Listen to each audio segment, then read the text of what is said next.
que vous êtes engagé à protéger, c'est la conduite de votre propre cœur.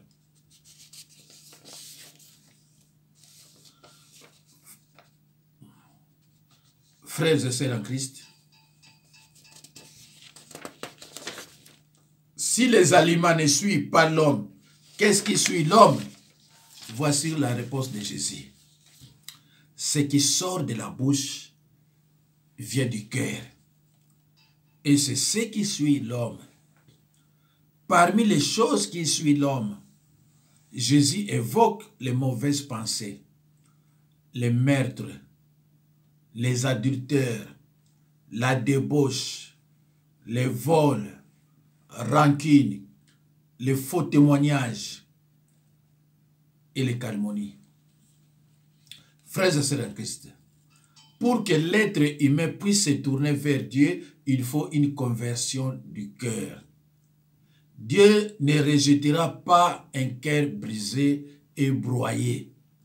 Lisez, prenez vos Bibles, ouvrez-les avec humilité et lisez dans le livre de Psaume 51, verset 19. Frères et sœurs en Christ, l'initiative de cette conversion reviendra toujours à Dieu. Garde ton cœur plus que toute autre chose, car de lui vient la source de la vie. Il y a dans votre personnalité une sphère plus importante que n'importe quelle autre, et c'est elle de votre cœur. L'état de votre cœur déterminera le cours de votre vie. Dieu vous avertit et vous exhorte à garder votre cœur plus que toute autre chose. La chose la plus importante que vous êtes engagé à protéger, c'est la condition de votre propre cœur. La condition dans laquelle votre cœur se trouve va déterminer votre condition de vie. Protégez-les de toute votre force. Ne laissez y entrer aucun mal. N'y laissez pas de place à l'incrédulité, à l'amertume, à la crainte, à la rancune, à l'angoisse. Parce que si votre cœur renferme des choses amères, votre vie sera teintée d'amertume. Mais si votre cœur est pur, propre, s'il est rempli de foi, d'amour, de vérité, de tendresse, de justice, alors le cours de votre vie sera rempli de succès. Souvenez-vous donc de cela. Gardez votre cœur de toute votre force, car de lui viennent, de lui jaillissent toutes les sources de la vie. Mes chers frères et sœurs dans le Seigneur, je trouve juste que tout ce que j'affirme soit examiné à la lumière des Écritures et qu'il puisse donc être contesté si je me trompe. Frères et sœurs en Christ, les Écritures annoncent clairement que le peuple de Dieu souffrira et sera amené en captivité s'il persiste dans l'ignorance et dans le péché. Mes chers frères et sœurs dans le Seigneur, mon peuple est détruit parce qu'il lui manque la connaissance. Osée 4, 6. Mes chers frères et sœurs dans le Seigneur, ce verset biblique ne dit pas que mon peuple est détruit à cause des sorciers ou satanistes, mais uniquement par manque de connaissance. Frères et sœurs de Christ, chaque jour, on prononce des milliers de mots. Oui, certains sont bavards que d'autres. Est-ce que les choses que je communique transmettent une grâce à ceux qui les attendent?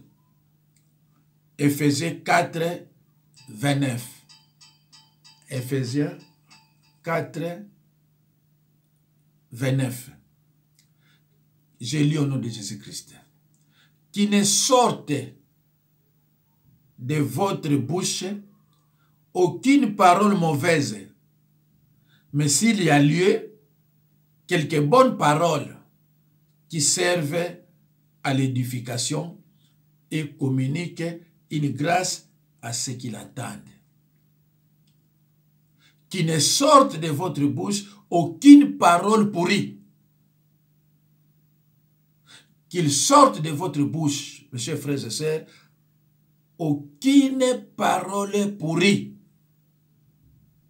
Mais s'il y a lieu, quelques bonnes paroles qui servent à l'édification et communiquent une grâce à ceux qui l'attendent. Mes chers frères et sœurs, en Christ, Paul nous avertit, il dit, ne soyez plus des enfants flottants et emportés à tout vent de doctrine par la tromperie des hommes, par les ruses dans les moyens de séduction.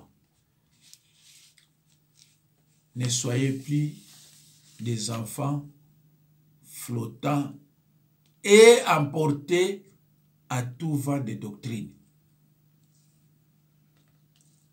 Mes chers frères et sœurs dans le Seigneur, avant de parler, tournez votre langue 7 fois.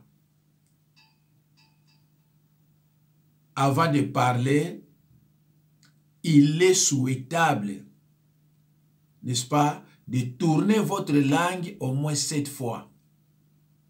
Lisons dans Proverbe 21-23.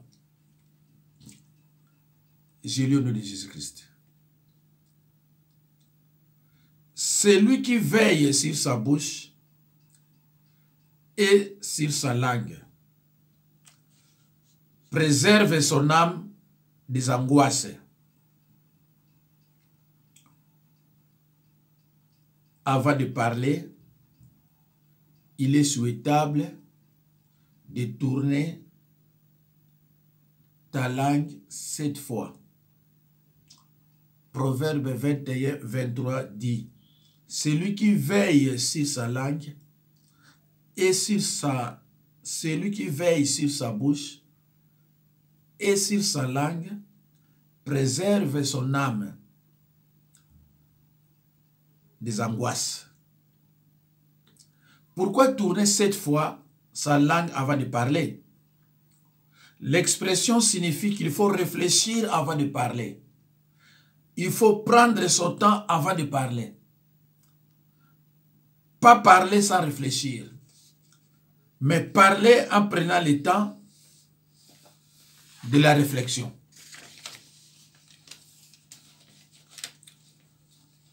Quels sont les péchés de la langue? Les mensonges, les blasphèmes, injures, flatteries et médisance. Quels sont les péchés de la langue?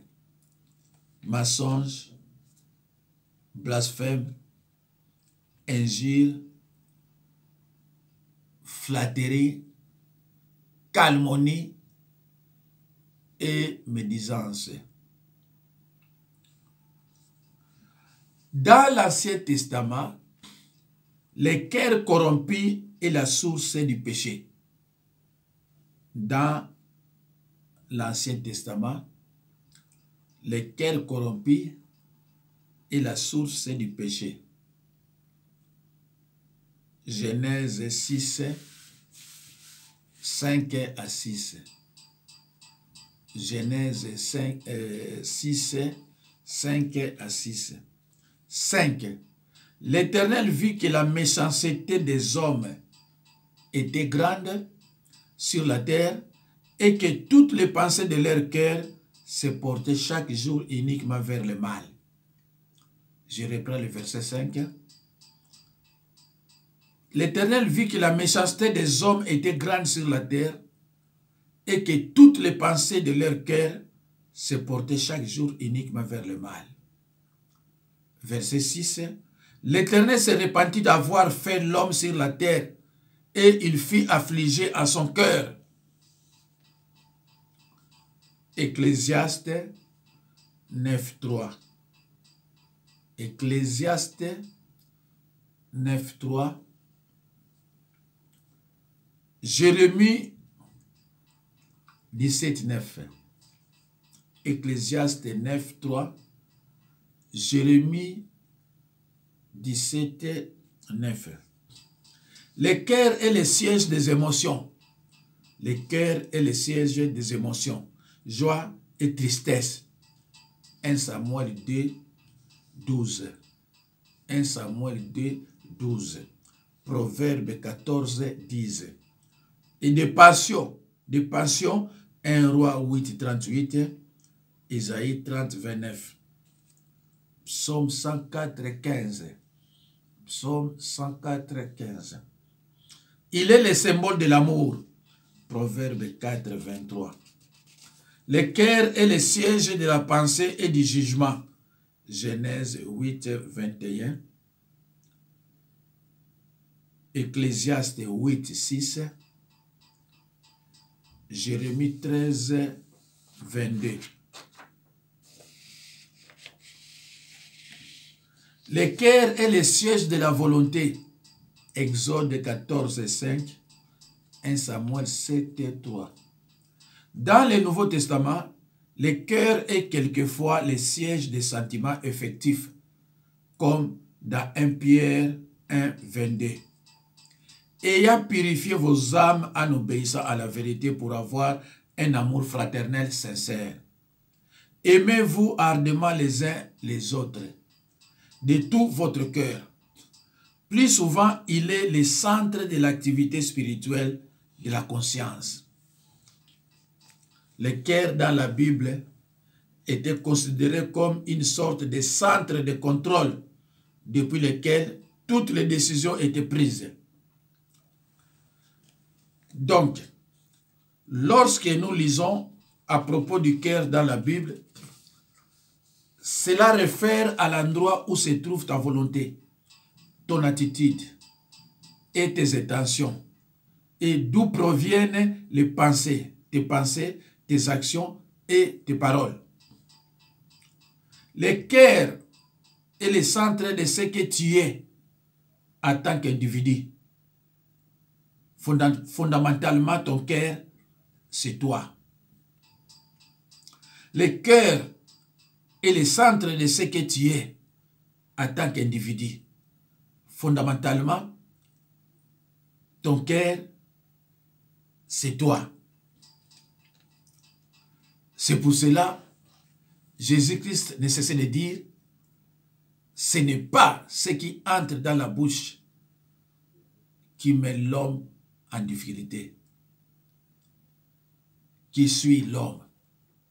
Ce n'est pas ce qui entre dans la bouche, mais ce qui sort de la bouche, c'est ce qui suit l'homme. C'est de l'abondance du cœur que la bouche parle. C'est de l'abondance du cœur que la bouche parle.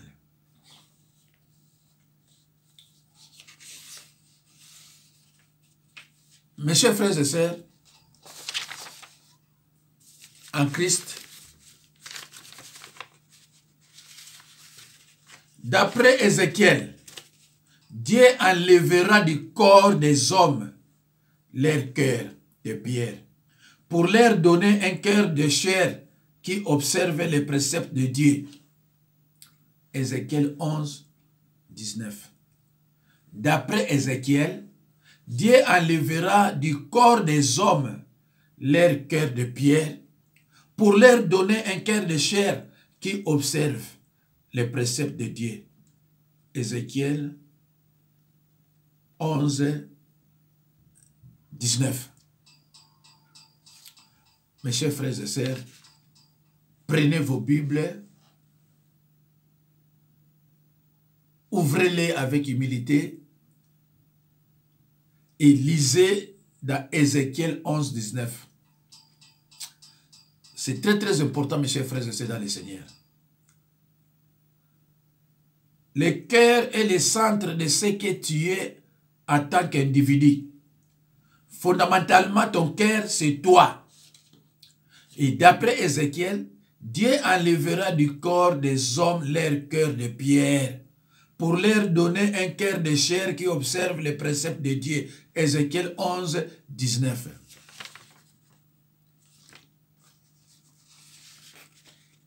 Mes chers frères et sœurs, dans le Seigneur, l'expression cœur de chair dans Ézéchiel 11, 19 et dans Ézéchiel 36, 26 ne doit point être prise dans le sens de cœur charnel.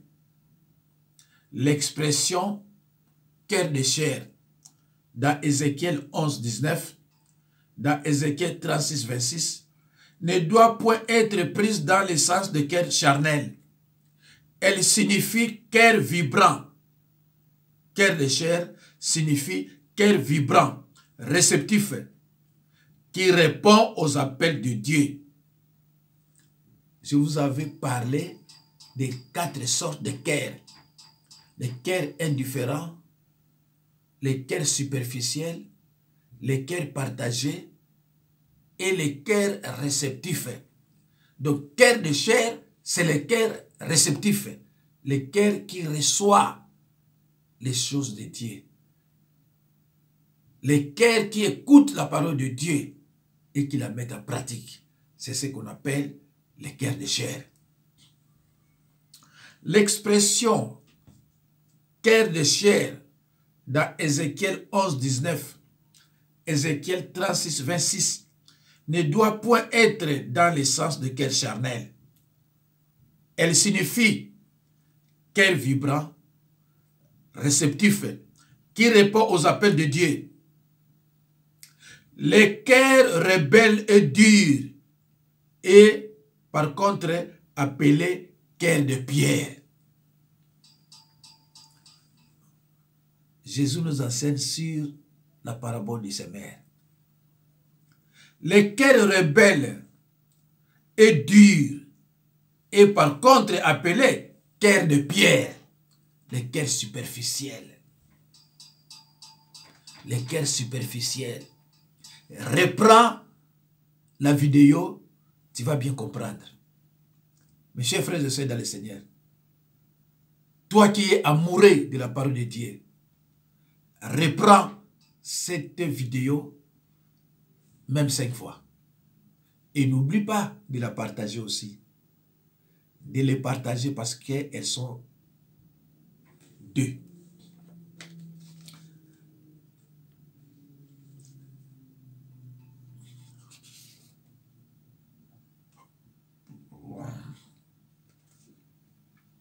Alors, mes chers frères et sœurs dans le Seigneur, l'apôtre Paul considère cette promesse comme réalisée dans la communauté chrétienne.